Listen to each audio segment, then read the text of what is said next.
So let's hear from both Luke and Michael, their thoughts after the day and what tomorrow might mean. I think it definitely helps being able to play here last year.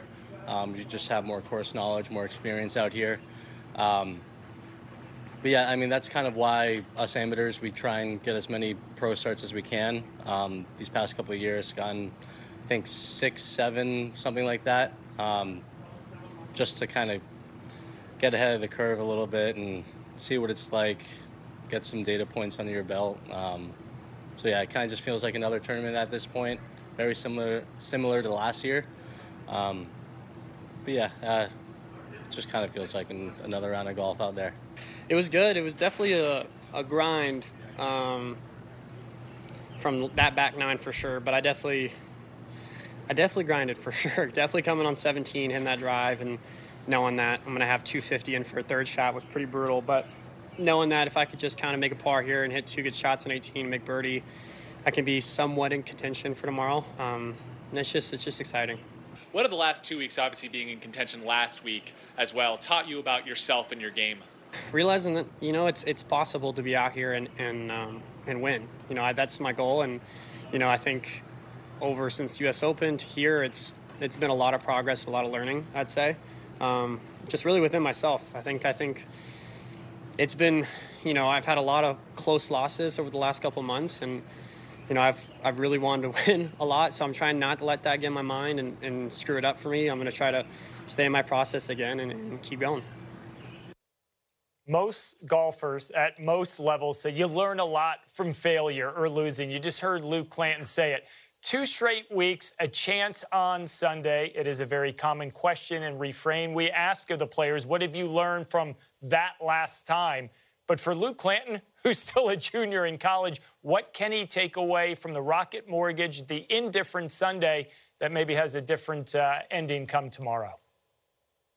That he's got a bright, bright future on the PGA Tour. Just whenever he decides to put a P in front of his name and turn professional, he's going to have a great, wonderful career. He's going to win tournaments on the PGA Tour. This should give him confidence that he can do it.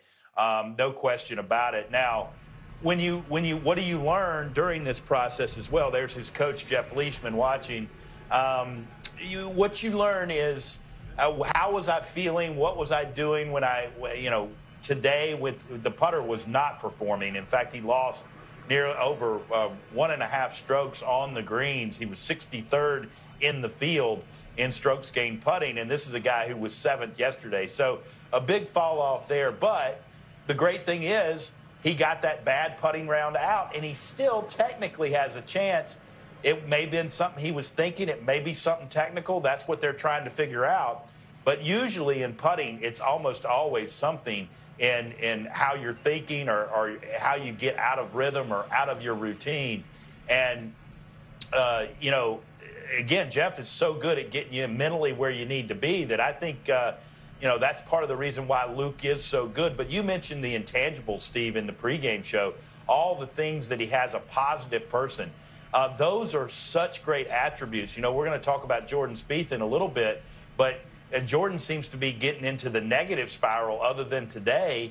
And this young man always seems to have a positive spin on things. And I think that's what is in the DNA of all great players when they're playing great.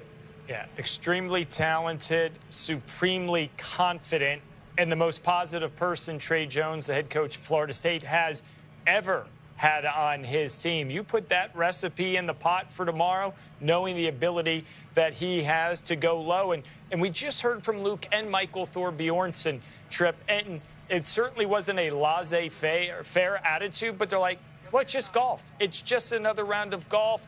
This is what this next generation brings to the PGA Tour. Their preparedness, the ability to say, you know what, I can compete. We did not usually hear that from the kids 10, 20, 30 years ago, maybe other than Tiger Woods. Well, yeah, other than Tiger. But Tiger changed all that for sure. But the other thing, along with the equipment, I think it's a snowball effect of seeing guys that you've competed against in college have success.